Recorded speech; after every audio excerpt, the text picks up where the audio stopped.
and what's and whys and wherefores. Here you'll find your what-nots and therefores. So come on along, let's find out what's going on.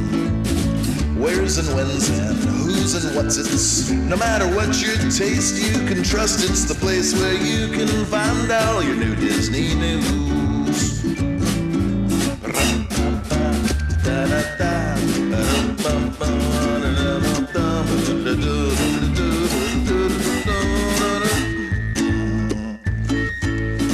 Where's and when's and who's and what's it's. No matter what you taste, you can trust it's the place where you can find all your new Disney news. Welcome to the Sweep Spot Current Events Edition as of April 26, 2024. Yay! Thank you for joining us. Ken and I, my name is Lynn, and Ken is my co-host, but Ken and I are both former Disneyland Custodial cast members, and we host the #1 Disneyland podcast, hosted by two former Disneyland custodians. #1. We are also authors of the books Queen and the Kingdom. We have 2 books out, both under the same title, and you can get those on Amazon. You can get signed copies of the second book on our website, thesweepspot.com. You can also get digital copies of the books on Kindle and wherever those digital books are found, and also on audio. You get the audiobooks wherever audiobooks are found. We are also have a Patreon. If you'd like to help support the show, we'd really appreciate it. It helps us out, and I think you get some cool perks. You get one bonus episode delivered to you once a month, and it's usually stuff we don't talk about or we elaborate on more that we maybe didn't want to elaborate as much on a main topic show or current events. So you can do that by going to thesweepspot.com or going to Patreon and searching the Sweep Spot. And you get, for $5 or more, you get those perks. And we really appreciate it. And wanted to mention we do have a new member, and that is it's not really a name. I think it says Unlocking Treasures Together. Oh, thank you. Thank you so much. Really appreciate it. And yes, thank you. We do appreciate each and every one of you guys. yeah, and hope you enjoy some of the perks we give. So also wanted to mention we're going to be at the Disney event in August. The used to be called D23 Ultimate Fan event, right? Yeah, D23, the ultimate. So not just the fan event, but the ultimate fan event. Oh, yes. And I'm hearing good things about this one. I'm hearing that, from what I heard, the Imagineers are the ones putting together a lot of the displays and things, which I don't know who did in the past, but they have a bigger part in this. So that will be really good to see. So anyways, but you can come see us. We'll be there certain hours each day, and we'll post those hours on our website and on here, of course, as we get closer. But we'll be there all 3 days if you're going. So if you're not going, then you don't need to know because they're sold out. Yeah, we'll miss you. Yeah, but we'll definitely report back and kind of probably have a whole episode on stuff we learned and stuff we saw, and just our whole, what we did while we were there too. So yeah, looking forward to that. So let's get right into the current events. But before we do that, we're going to have a message from Eric over at Concierge.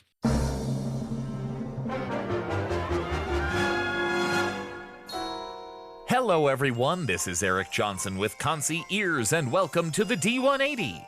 While Ken and Lynn cover all things Disneyland, in the D180 we take a spin around the rest of the Disney universe, and we do it in 180 seconds. Let's jump right in. We start our journey this week in Walt Disney World's Epcot Park. I had some pretty great times there this last weekend as I got to check out the Flower and Garden Festival. I ate a fantastic meal at Les Chefs de France, enjoyed some delicious ice cream, and somehow managed to hop into the queue at Ratatouille just as it reopened. We're talking a 5-minute wait here, people. All that excitement has me in the mood to look forward to Epcot's next big event, the International Food and Wine Festival. Disney announced dates a few days ago. Epcot's premier gustatory celebration will span 86 days this year from August 29th through November 23rd. By that point, Epcot should be fully open, free of those pesky construction walls. Communicore Hall opens this June, giving the park a more flexible exhibit and performance space. Moana's Journey of Water has been open for a bit, and it's an absolute delight. I love that there are so many options to play in the water or just observe the great effects from a dry distance.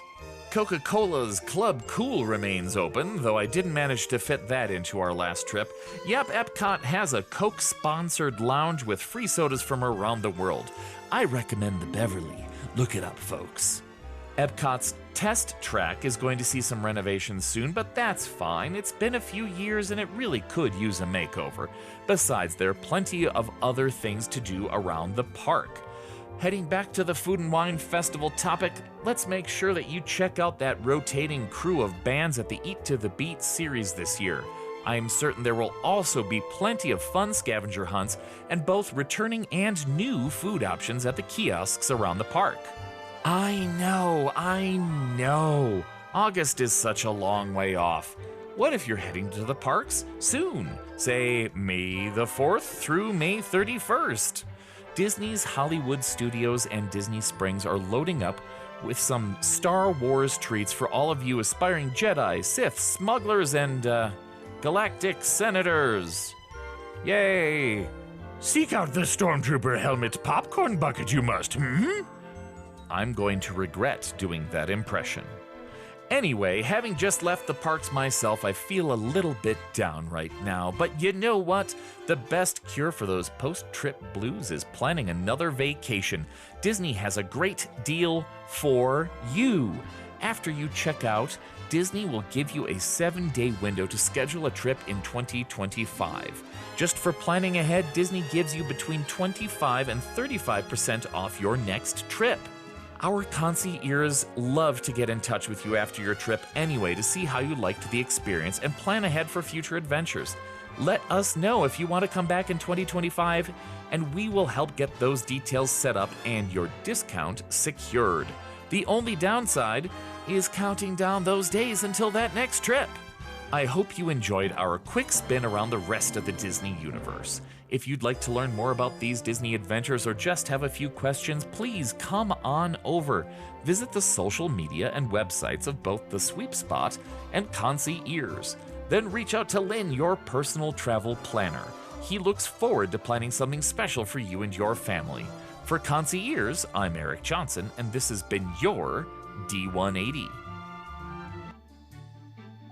Looking to go to Disneyland Resort in California, Walt Disney World Resort in Florida, Aulani and Hawaii are on a Disney cruise, or Adventures by Disney Vacation, I am here to help you book the best vacation possible, and my expertise and services won't cost you anything extra. Disney pays me, not you. As a perk by booking a package with me, I can also book your dining reservations, park reservations, tours, shuttles, and more. Let me do the hard work while you get excited about your upcoming Disney vacation. I can also book Universal Studios trips as well. By booking with me this year, you will receive 3 months free of our Patreon perk, like our bonus episodes, and join in on our current events live. So contact me at lbarron, that's LBARRON,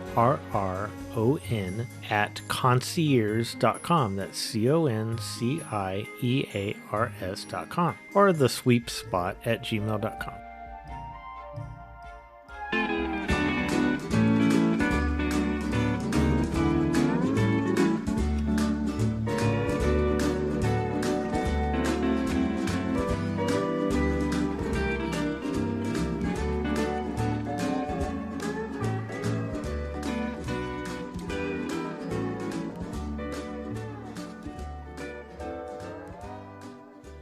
Now we're going to have the current events. Ken, what do you have for us? Oh, Lynn, there's nothing really to talk about. No, Okay. just kidding. Good night, everybody. No, we not only do we have stuff to talk about, we've got our Patreon supporters with us live. We'll do it live. They're here.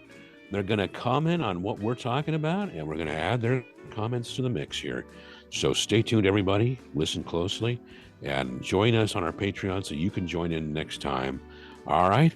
First up, Michael Slayton at the Orange County Register has the big news for us. Anaheim Council approves Disneyland Forward, paving way for decades of new experiences. Disney's proposal for growing its theme parks in Anaheim received approval from the Anaheim City Council early Wednesday. This would be the previous Wednesday. A consequential vote that will shape the resort and city for decades and is expected to bring in millions more visitors a year. The development agreement the city is agreeing to maps out where new theme park construction could occur over the next 40 years, giving Disney flexibility to determine what exactly would be built, though all still within the footprint of its current properties. The goal, by properties, they mean the property Disney owns, not necessarily within the current parks. The goal, Disney officials say, is to use underutilized land around the resort to build immersive experiences in Anaheim, as the company has done elsewhere around the world. The council unanimously approved the project at the end of an 8-hour-long meeting, the first of 2 needed votes. It will vote again on May 7th to fully approve the Disneyland Forward plan. Yeah, why there needs to be 2 votes is kind of, Yeah, I was going to ask you what. one of those wonky government things. The council heard presentations from Disney and listened to arguments for and against the project from dozens of people. There was much opposition over the sale of Magic Way. Now remember, that's the road that runs north of the Disneyland Hotel and just south of the Pixar Pals parking structure. So it connects Disneyland Drive to Walnut. Yeah. And it's a public road, but everything on both sides of it is Disney. So anyway, let's see. There was much opposition over the sale of Magic Way to the company, which locals said they used to get to the 5 freeway. The council's final vote would sell Magic Way and sections of 2 other roads to the company for $40 million. So Disney would hand over $40 million to the city of Anaheim for those stretches of road. And then the roads become Disney's responsibility to maintain, by the way. It's not like, Anaheim would still have to maintain those roads. Disney's buying that property, and then Disney would have to maintain those roads. Much of the development Disneyland Forward will clear the way for will occur in the parking lots bordered by Walnut Street and Disneyland Drive. The company has said it may also develop the Toy Story parking lot on the southeast corner of the resort, with an eye toward catering more to locals with shopping and experiences modeled after Disney Springs in Walt Disney World. Well, we already have something like Disney Springs. You have like South Coast Plaza, Newport Fashion Island, whatever. That's what it looks like. But anyway, the city is set to get more than $100 million in community benefits from Disney. Wow. Most of that money is for acquiring streets and funding infrastructure improvements, such as sewers and roads. Disney will also give Anaheim $30 million to use to build affordable housing and $8 million for city parks, money that the city will decide how to use. Rachel Ade, Disney's Senior Vice President of Global Development and Strategy, said the contribution to affordable housing in Anaheim is similar in value to one the company is making by contributing land to develop a 1,400-unit affordable housing complex near Walt Disney World in Florida. I'm sorry if I mispronounced her name. My eyes are old, so but Rachel, let's just call her Rachel. It's Disney's first name basis. So what are anyone saying anything in the chat room about this? Oh yeah. Let's see. Let's go back.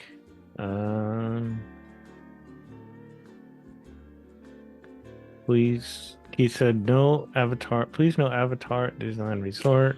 But they're gonna be doing that. And Bob asked, any thoughts on how much capacity Disneyland Ford will increase at the parks? So Disneyland Ford could be many things, right? It could be extension of California Adventure. It could be extension of Disneyland. It could be its own more hotel rooms, more hotels. It could be its own thing. Yeah, a third park or like a mini third park or whatever. But they haven't really said yet. I think a lot of people are in anticipation that something will come out at D23 this summer. I don't know. If they're smart, they will they will do as much as they can as far as density goes.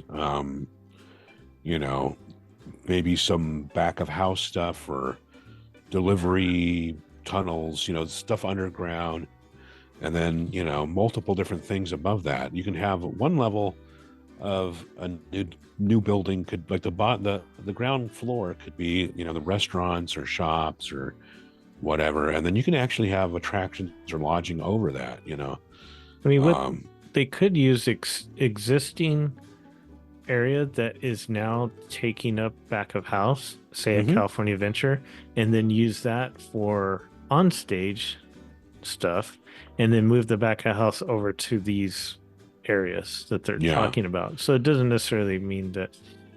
Who's to know? I mean, right. I mean, they could even buy, or they might already own non-resort property somewhere that they can use for back of house stuff. Oh, I'm sure. Yeah. And so the main thing about Disneyland Forward is it's a zoning thing. It allows them to build what they want, where they want in their park, as opposed to this area can only be used for hotel, or this area can only be used for theme park stuff. They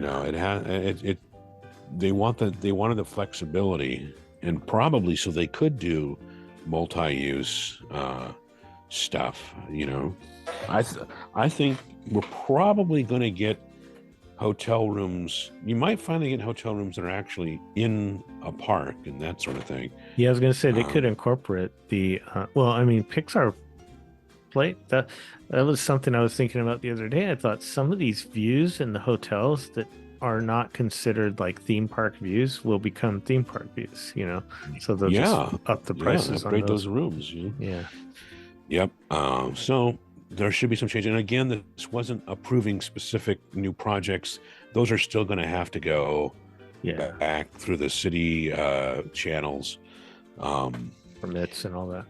But Michael Slayton had you just get some comments ready for me, but I will move on to the next thing here. Part of the same story. Yeah. Michael Slayton, again at the Register, says Anaheim expects economic boost from Disneyland Forward. And as he says here, following 8 hours of public discussion, the city council gave unanimous support for Disneyland Forward. That was early in the morning that Wednesday. And it is expected to pave the way for Anaheim to continue growing as a tourism destination and bring more investment to the region. The council has to take the second and finalizing vote May 7th. Council members seemed largely pleased with the Disneyland Forward proposal, highlighting the years of public engagement they had said occurred on the project, the expected economic boost, and the more than $100 million in community benefits to help the city address key issues. The development agreement the city is agreeing to maps out where new theme park construction could occur over the next 40 years. But sorry, pardon me. I'm getting choked up. It is, so 40 years, and they mentions flexibility. So that's the key, flexibility. Disney won't say when it will break ground on new developments, It has 10 years to meet a $1.9 billion investment. Now, if they just wait a couple more years, due to inflation, that'll be nothing. Yeah. Anyway, council member Carlos Leon at the meeting spoke out about his concerns with binding future councils with a development agreement that will guide 4 decades of development. The thing is, when you're talking about like a resort, like a Disney resort, you need stability in the planning. It's going to be decades, because you can't, I mean, you know, how often do you get a new council? There's term limits, okay? So there's going to be new councils every few years. You know, people term out of their seat, and then you get another council member, and so now you have a few different people on the council than you did a few years ago, and before long, it's an entirely different council. And, you know, you can't operate that way, because if you have to wait and see, you know, these projects take decades sometimes, you know, so you need some stability. You need the planning ahead and stuff like that. Leon told Disneyland Resort President Ken Potrock that he's taking Potrock's word that this isn't the end of the conversation, and that the city will be able to continue to work with Disney should issues arise. A large part of the council members' discussion was how the city could get more money to build affordable housing. Disneyland Forward is expected to create thousands of jobs, and one of the council members stressed the importance of having people live where they work, and that means there's a need for more housing. Disneyland Forward will require the entertainment company to contribute $30 million to Anaheim for affordable housing, $15 million this year, the rest in 5 years. The money will go to a city housing trust that'll soon be created. The district, which receives money, they're talking about the resort district, from a 2% assessment on hotel stays at participating businesses, funds Visit Anaheim and transportation improvements in the resort. Potrock said that if the district, which gets more than $20 million a year, is changed to continuously supply some affordable housing money, that could be leveraged and bonded against. So there's an idea. A loss for some locals is the city agreeing to sell Magic Way, which they say offers important access to the 5. Some of the residents wanted the vote to be delayed for that reason. Let's see what else. Tourism drives Anaheim's economy. Anaheim Finance Director Debbie Moreno said the resort district pays for almost a third of the city's general fund, which is used to fund services such as parks, libraries, and public safety. Wow. So as I've said before, and I'll say it again, tourism money is great money. You know, people, I won't go into all the details again, but, you know, people come into your city, drop a lot of money, and they leave. And that's great for the city. Mice Chat covers this story. There's also a story on Laughing Place. So, of course, now, what else is going on in the chat room, Lynn? Well, before we get that, I wanted to say that do you think that, like, with the closure during the COVID times, where you know, that the city of Anaheim kind of saw how dependent they were on Disney in a way, that this influenced their decisions this time, maybe? I think that definitely was telling. Yeah. You know, there's a lot of tourism and convention business in Anaheim.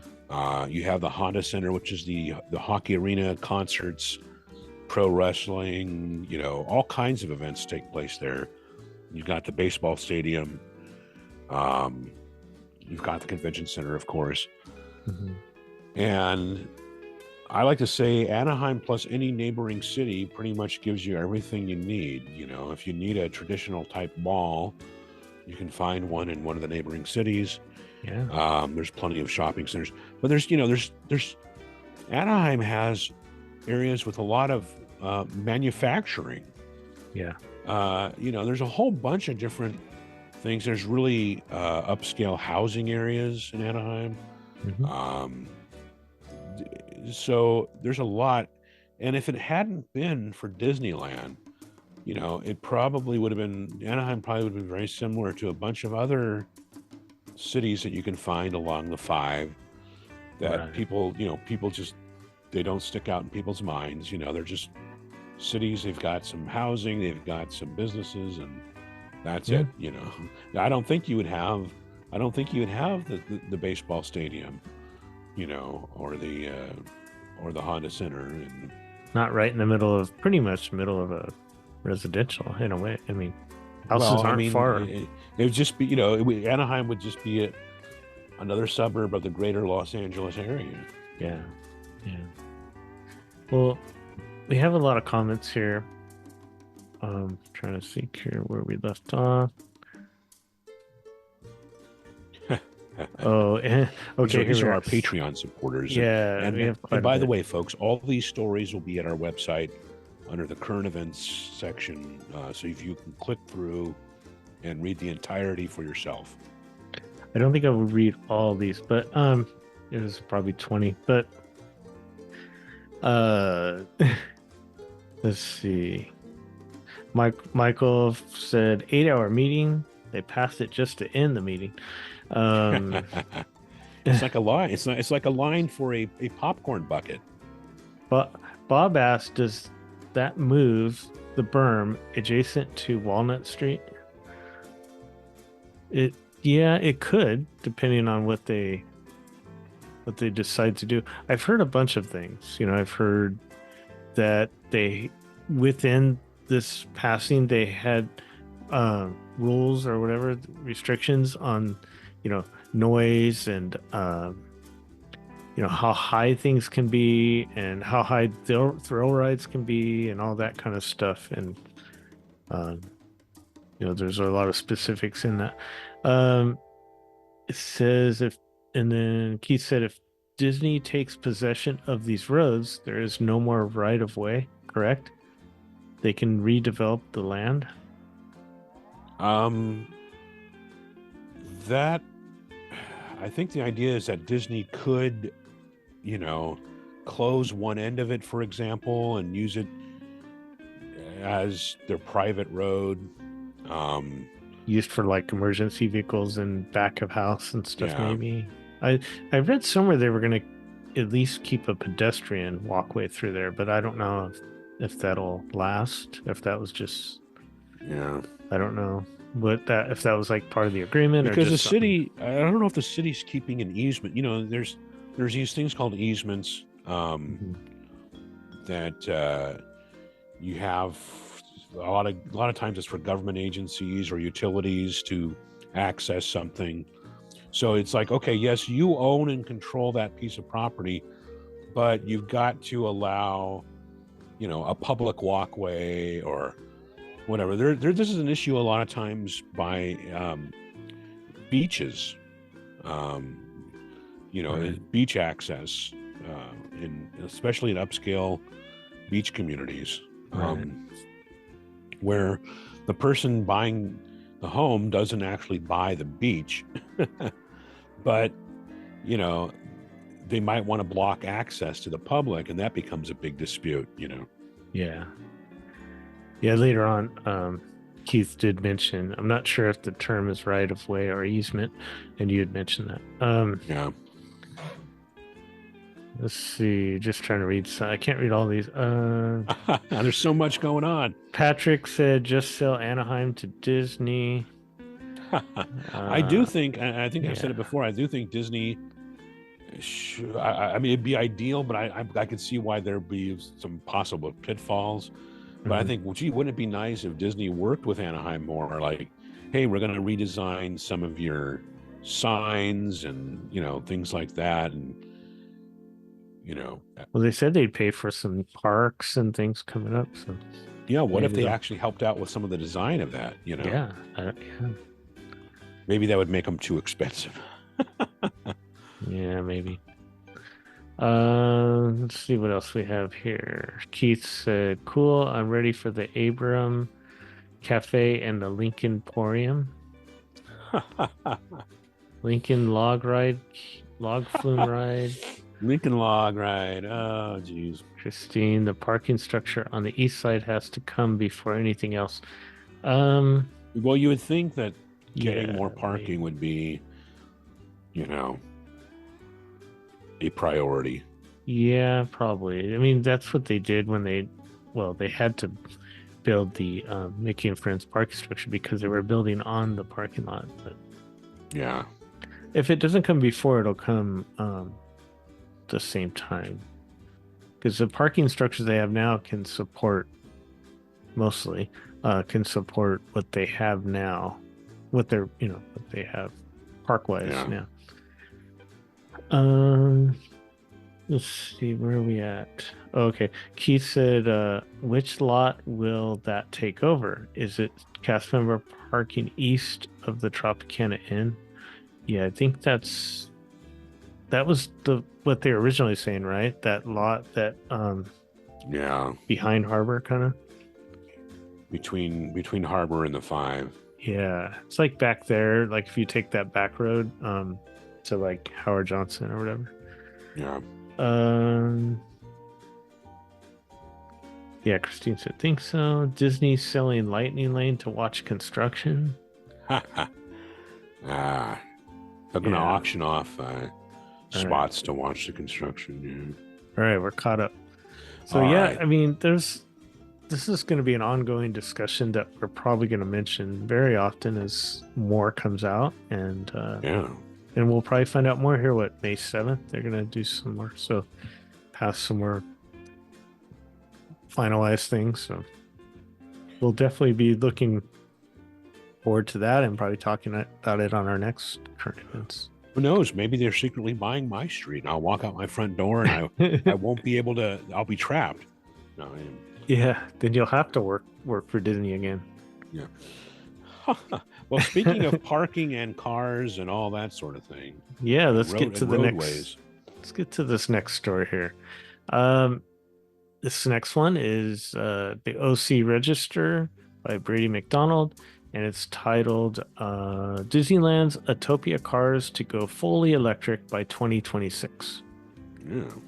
The gas-powered Autopia cars in Tomorrowland will become a thing of the past when Disneyland transforms the ride vehicles to fully electric power in an update that has been anticipated for decades, but will still take several years to realize.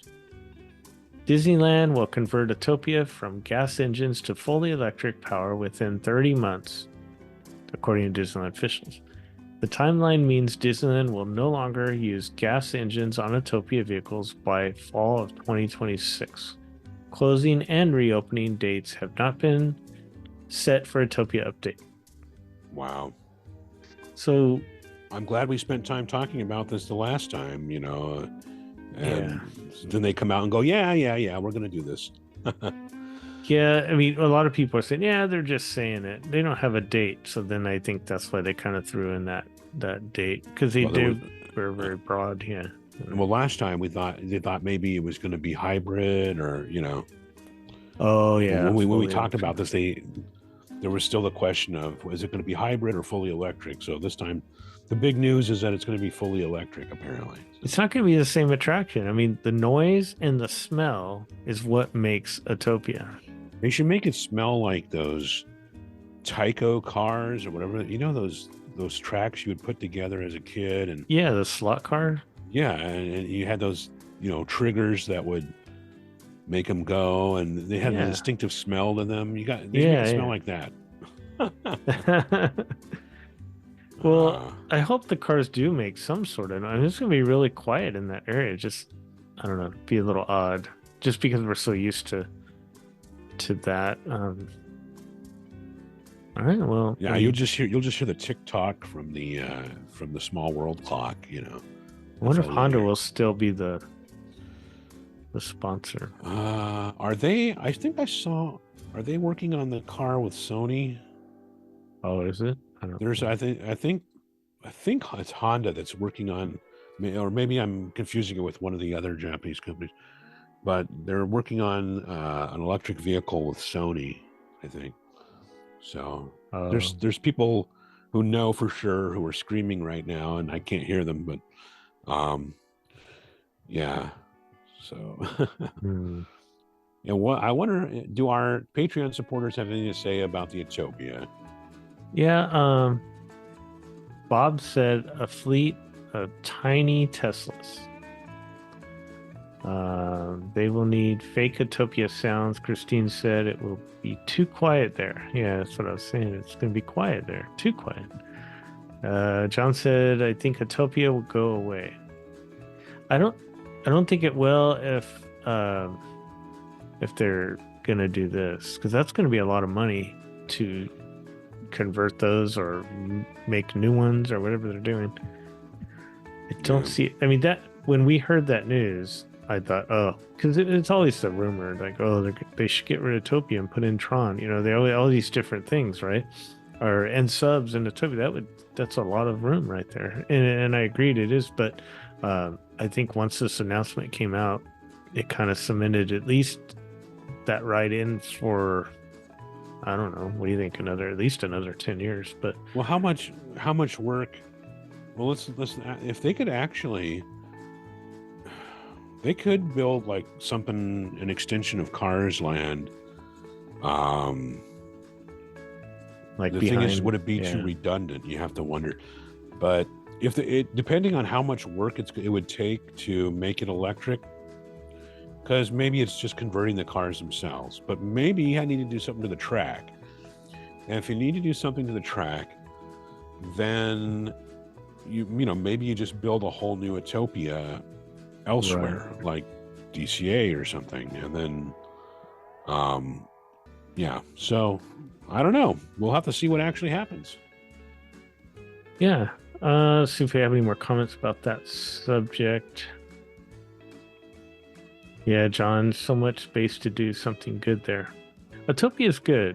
I like Utopia, so I mean, so opening day attraction, I think that's not that they have never closed an opening day attraction, but I think that means a lot by being one. Keith, make big slot cars sponsored by Topical or ATX. Self-driving Utopia cars, Bob said. Maybe the ticket prices, Justin said, maybe the ticket prices will come down since they don't have to pay for gas. You have to pay for electricity in California, so they always have power outages. If you know anything about electricity in California, let's see. They'll have to put in coal-burning power plant to power the cars. It'll be very environmentally friendly. More coal-fired power plants, yes. All right. Well, moving along. Maybe they need hydrogen-powered cars. Well, if you want to read the whole thing, you can go through there. But we can move on to the next story, also from Brady McDonald. At the Orange County Register, he gave a review of the Pixar Parade, and he says, Pixar Parade dancers outshine lackluster floats at Disneyland Resorts. So, Pixar Fest is kicked off here, Lynn. So I know you were waiting for it. The new Pixar Parade at Disney California Adventure got me dancing and humming, along with the energetic performers and contagious soundtrack, even if the floats left me underwhelmed. Pixar Fest kicked off on Friday, April 26th, and runs through August 4th, with the returning Together Forever fireworks show at Disneyland, the new Better Together Parade and Club Pixar dance party at DCA, and a host of new themed food and drinks at both parks. The Better Together Parade with a message of friendship and unity, features 7 parade floats, 7 parade units. A massive version of Pixar's Luxo Junior lamp kicks off the parade. Yeah, it's the lamp. It's interesting. It goes around and it like picks a kid to stomp on,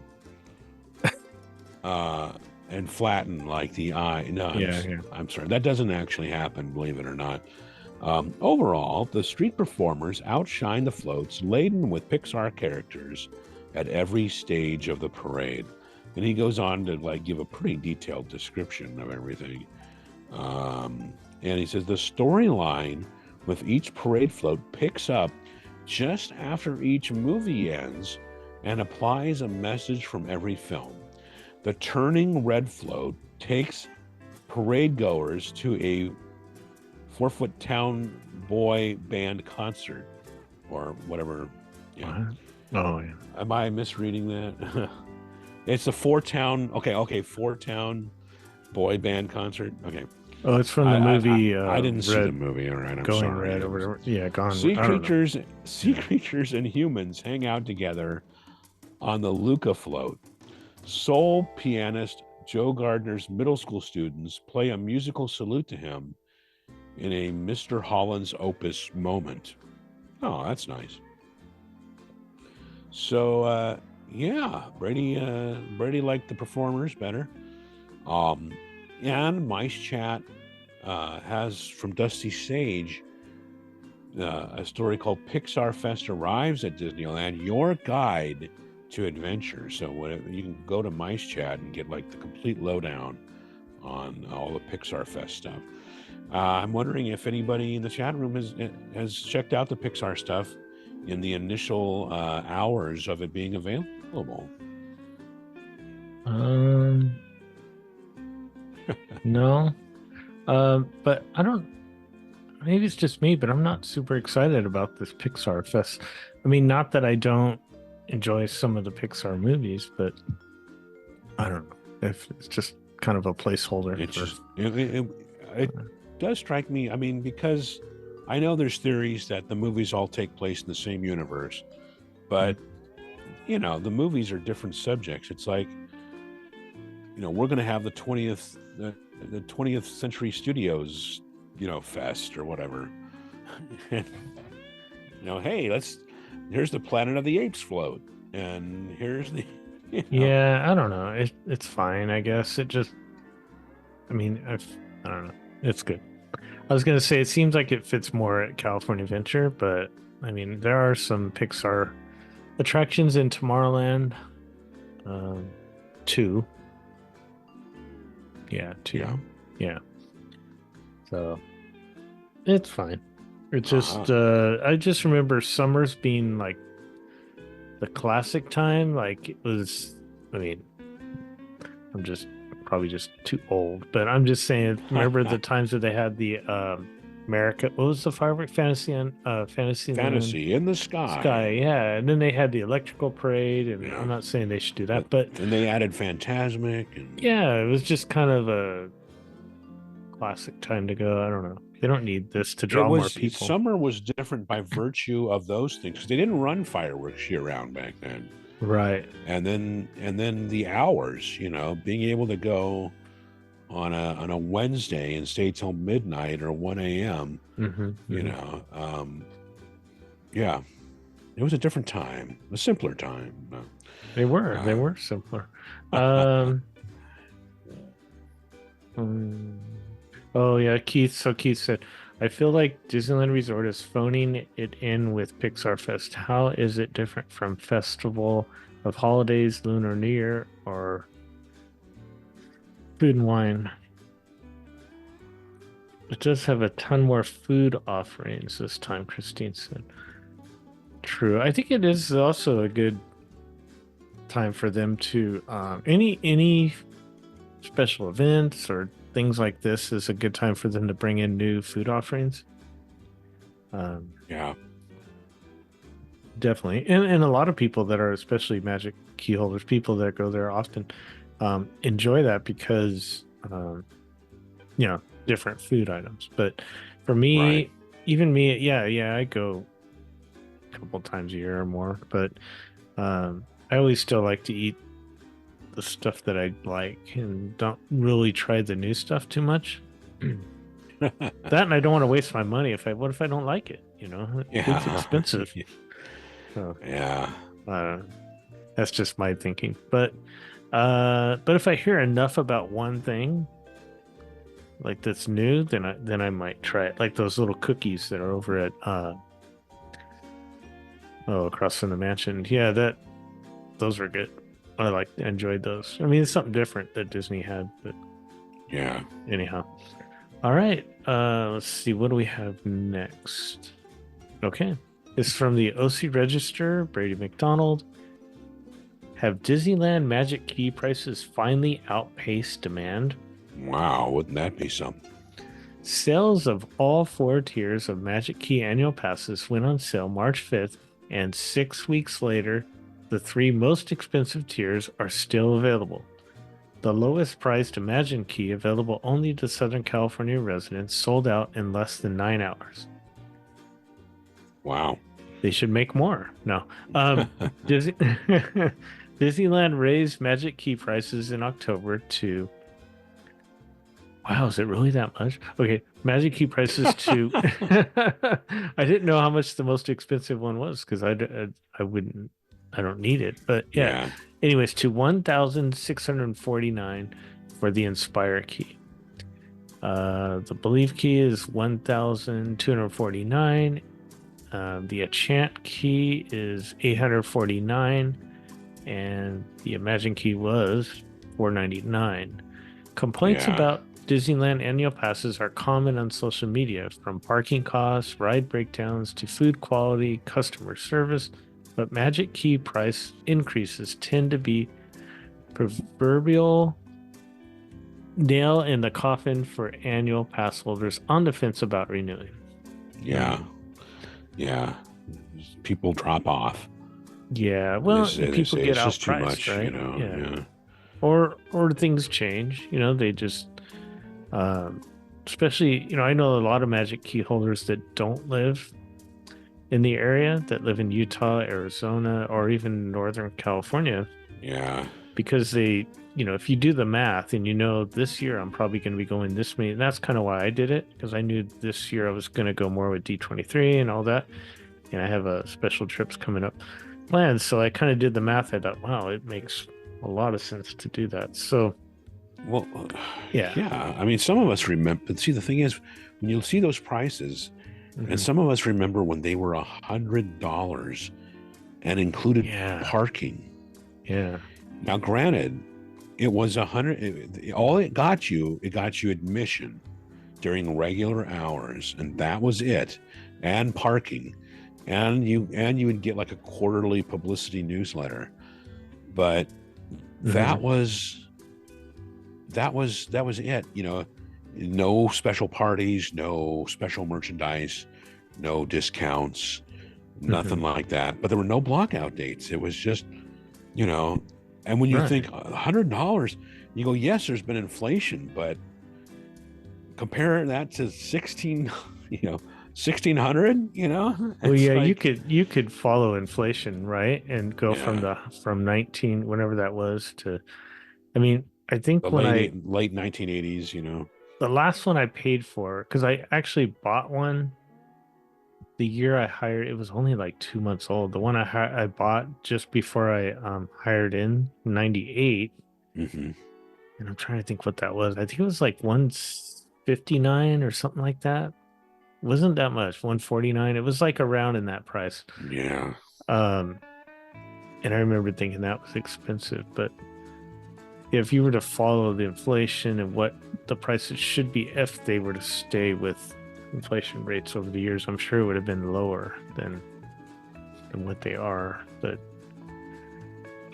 I mean, clearly, if the prices were lower, there would just be overwhelming demand.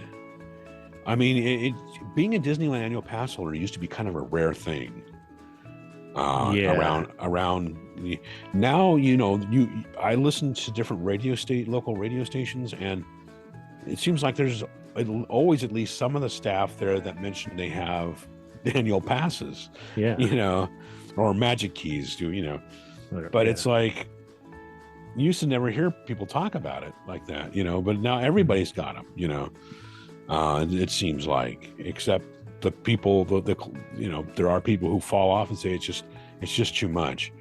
You know, that they can't go when the least expensive ones allow them to get in. And bottom line here is everybody should just go book their trips with Lynn, so they can get the best deals, and not worry about, you know, that. Just make a vacation out of it. So Yeah. What chat room Patreon supporters They're chatting. Yeah. I was gonna say, is that the? Was I gonna say? I was just gonna say it. I hate when that happens. No, you're fine. I was gonna say is before, when they were selling them for, say, a couple days, and then they'd stop sales, and then they'd bring it back again. That kind of made some people panic, because if theirs was going to expire, then they thought, well, I need to renew, because if I don't, they won't be selling them again. And then, right, you know, and that made me think that too. But now, after this year's over, because mine expires the end of this year, well, not right at the end, but near that time, in November, I think. It makes me think, in the future, will I be going as much in 2025? Probably not. At least that's what I'm thinking. Probably not.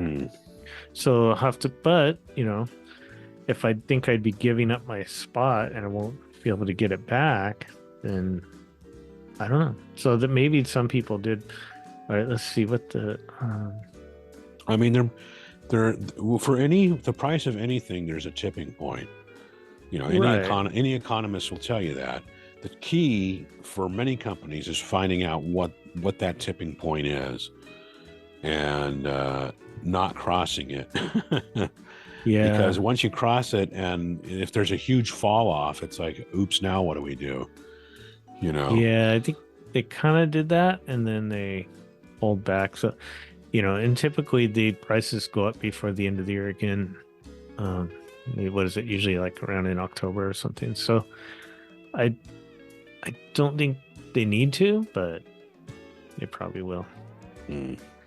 All right. All right. Well, keep an eye on the chat room so that our Patreon supporters will be included. And if you want to be a Patreon supporter, go to Patreon and search the sweep spot. We're still talking about the disability stuff, apparently. Brady McDonald published a story saying Disneyland excludes disabled people with discriminatory policy, group says. I love that you can make the headline saying anything, even if you don't agree with it, and you can just say group says, you know. A violent and bloody end, Homer Simpson, is just one of the many possibilities. But anyway, yeah, that's that kind of thing. So, okay, a group representing the disabled community is urging Disneyland and Disney World to reconsider recent quote-unquote discriminatory changes to the Disability Access Service Program that exclude people with a wide array of disabilities. A DAS Defenders letter addressed to Disney CEO Bob Iger, Disney Parks Chairman Josh D'Amaro, and Disneyland Resort President Ken Potrock, and a change.org petition with 9,000 supporters call on Disney to revise its disability access service policy and reverse recent updates to the program. I don't think Disney's going to reverse it.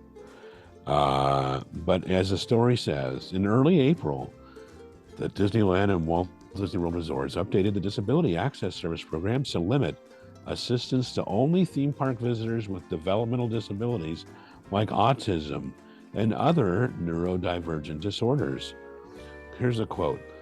By limiting the DAS program to developmental disabilities only, Disney is effectively telling us that we are not welcome or recognized in their parks anymore, end quote, according to the DAS Defenders letter. New quote here. The new policy fails to meet the genuine needs of all disabled guests It is ableist and belittling. End quote. So we have talked about this before. There's actually a long list. It says, according to the DAS defenders, recent revisions to the program excludes disabled people with cancer, post-traumatic stress disorder, multiple sclerosis, Parkinson's disease, and it goes on and on and on and on. Yeah. Now, I know a lot of people who have those conditions are going to be using mobility aids, like a wheelchair or a scooter, walkers, and people who are doing that don't usually need the DAS system. So I was going to say.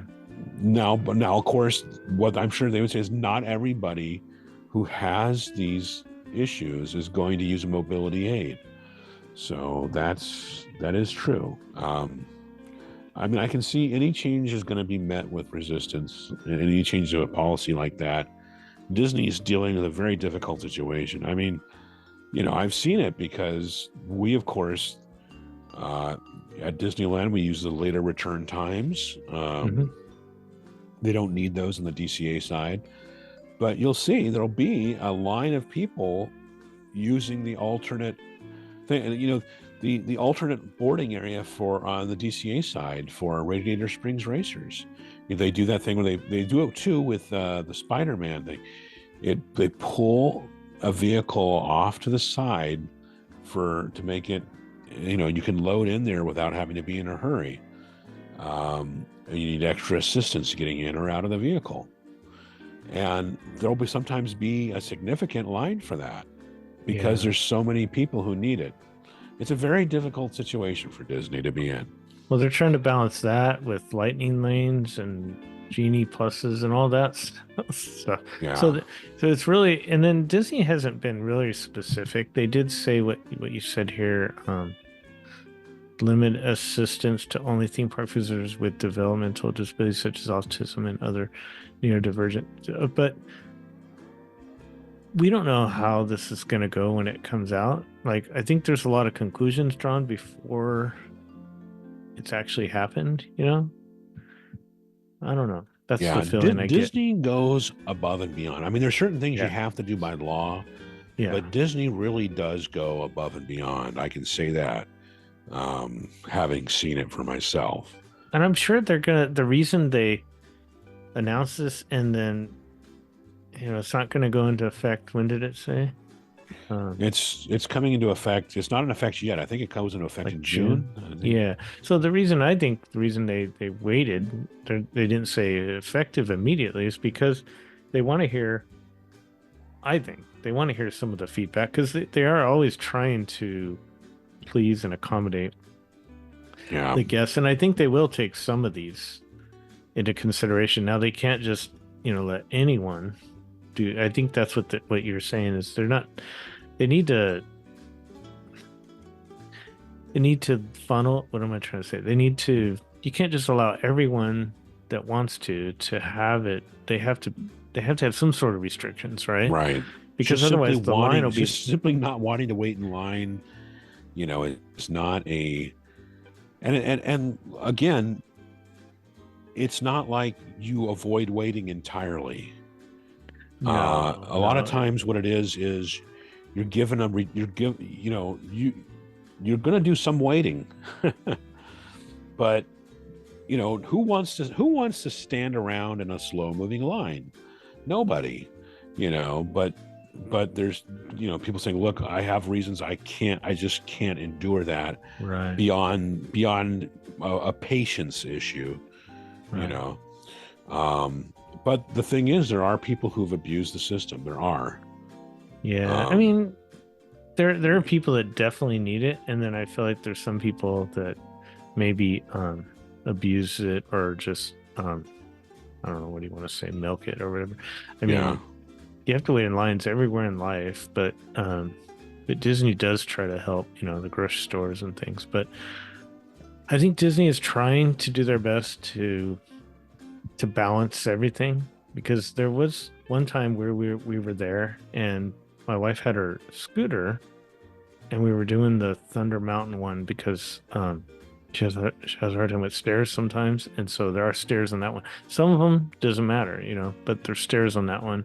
Yeah. And so we did that, but the line there were so many people with scooters and wheelchairs and all that I looked over and I thought, wow, if we were to do standby, it's like 10-minute wait right now, and this looks like it's like 20-minute wait. So I didn't, Yeah. So I don't know.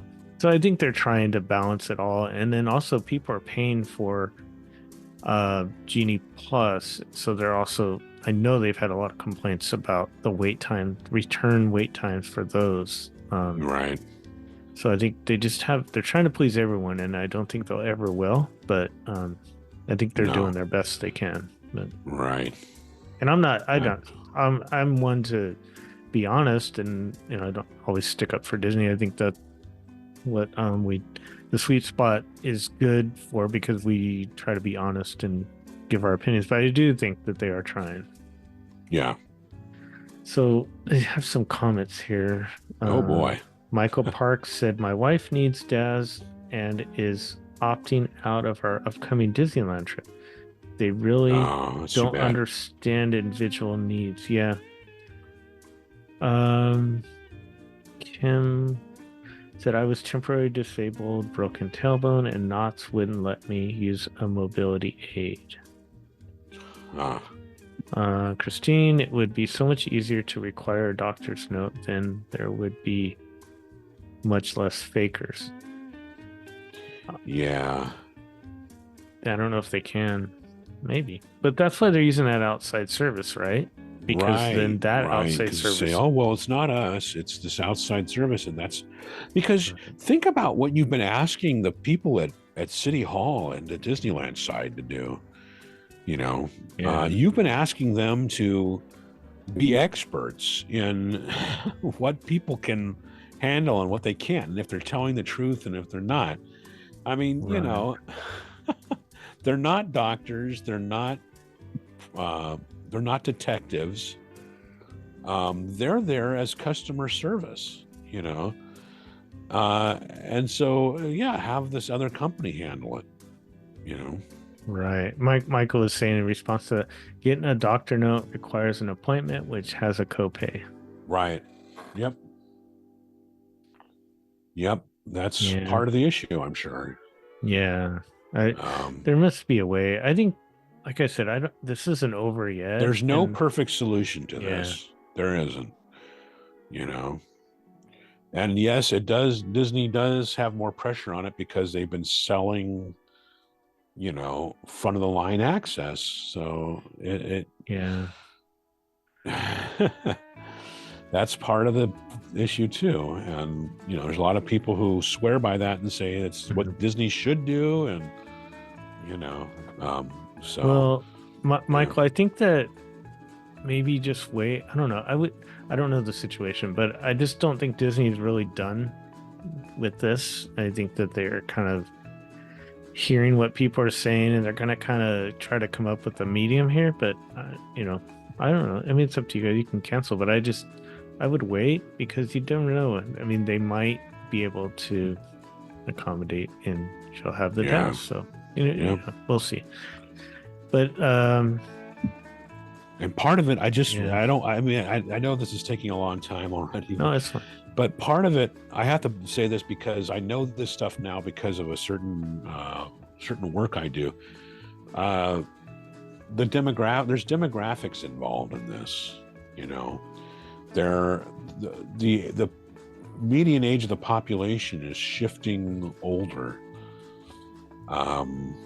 and if trends continue, that'll eventually change, so I mean, in other words, you have a lot more people who are visiting the parks who are older and have some of these issues, and it's not always going to be like that, though.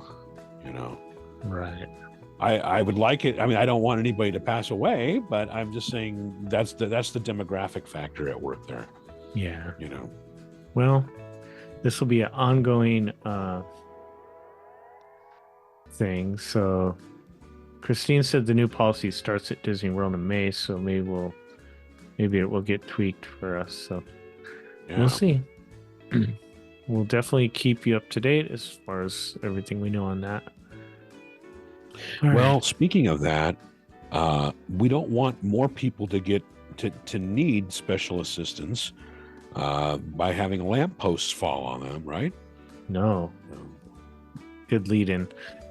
This is from the OC Register. Brady McDonald, of course, April 19th. Disneyland replaces lampposts as precautionary measure. It's getting late. Disneyland has begun removing and replacing lampposts throughout the Anaheim theme park as a precautionary measure after high winds in November toppled a town square lamppost that left several visitors injured. Disneyland has removed and is replacing lampposts near the Jolly Holiday, wow, say that, Jolly Holiday and the Rancho del Zocalo restaurants, and it's a Caribbean attraction as precaution. Disneyland routinely inspects, maintains, and replaces lamp poles as part of ongoing maintenance, according to Disneyland officials. 3 Disneyland visitors were injured in November when a town square lamppost fell during high winds gusting to 60 miles an hour and toppled onto a walkway near the park entrance. 60, yeah, that's it's common, but it's kind of rare, right? I mean, that's pretty high. I mean, yeah, it's not like unheard of, but Right. it's still, yeah. It's always good to, and some of those lampposts. I mean, what fell on those was not a lamppost. I thought it was, I thought it held up the speakers for the parade. I don't think it was a lamppost. At least the pictures I saw of it, it was not a lamppost. But, and those aren't as new, or those are newer than the original lampposts. So, all right, well, that's good. They're always looking out for our safety. Yeah. Let's see if we have anything. Hopefully, hopefully it doesn't happen again. Let's see here. Okay, yeah. So Michael said, "Can we buy the lampposts?"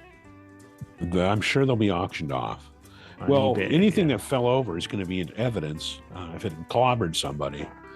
There was like a Space Mountain rocket that was kept backstage for quite a while because it was evidence in a case. But okay, moving on. So thank you to our Patreon supporters, and let's keep the comments coming. I will move on to good news for Oswald the Lucky Rabbit, because Mickey, Minnie, and other Disneyland character performers move one step closer to unionizing. This is Brady McDonald in the Register. He reports that Disneyland's 1,700 character and parade performers file a petition to unionize under the Actors Equity Association. Now, Oswald has the most seniority, doesn't he? So yeah, I would think he's going to have the best schedule. Disneyland's 1,700 character and parade performers, calling themselves Magic United, filed a petition on Wednesday, April 17th, with the National Labor Relations Board to unionize under the Actors Equity Association. According to the union, a campaign launched in February has gathered union authorization signatures from more than 60% of the eligible Disneyland character and parade performers, according to Equity. The union has notified Disney of the signed petitions and is waiting to see if the company grants voluntary recognition. If Disney does not recognize Magic United, a union election with the National Labor Relations Board will be held at Disneyland in May or June, according to Equity. Equity has been circulating a list of key issues facing non-union Disneyland characters and parade performers that include pay, annual raises, safety, costumes, scheduling, seniority, and job security. Well, how long has Mickey been with the company? I know Oswald spent a lot of time away, but I think Mickey's job security is pretty much confirmed. I would hope so. Yeah. While most of Disneyland's 3,500 employees are represented by 26 unions, the park's 1,100 character performers and 600 parade performers and support staff are not unionized. I can just picture someone getting a role in the parade, and like, you know, because the parade, it's seasonal often, right? Mm-hmm. And so like their entire paycheck is going to be taken up with like initiation fees, you know. Yeah. Right. I mean, Getting choked up about it. yeah. But yeah, so Laughing Place also has a story. Mike Mack covers it over there. I'm wondering if any of our chat room community has anything to say about unionizing the characters. You know, like I said, Oswald has the most seniority, right? Yeah. Sounds good. Well, let's see. Have any comments here? Oh, they're talking about the this to kind of go back on the lamp post, but just because I thought this was good. It says Michael said if something in design falls on you, you should be able to keep it. And then fine, that should be the rule, right? Yeah. In that case, I know a few princesses that I'm tripping. No, what? Sorry, I'm a married man. Never mind. I'm a married spud. You know. No, if something falls on you, you get to keep it. It's like I'm going into the candy shop. You know. Yeah. Yeah. Take a trip through Disneyana. All right. What do we got? All right. So I wanted to point out that not Laughing Place, geez. You can click through and see, you know, the stories at Laughing Place and all that sort of thing. But Mice Chat has their usual updates, heavy laden with photos as they are. There was Susan Lee, who had an update on April 15th. Disneyland update, goodbyes, last hurrahs, and new horizons. And there was one from Liliana Parker on April 22nd. A Disneyland update, exciting expansion, Pixar surprise, and electric tomorrow.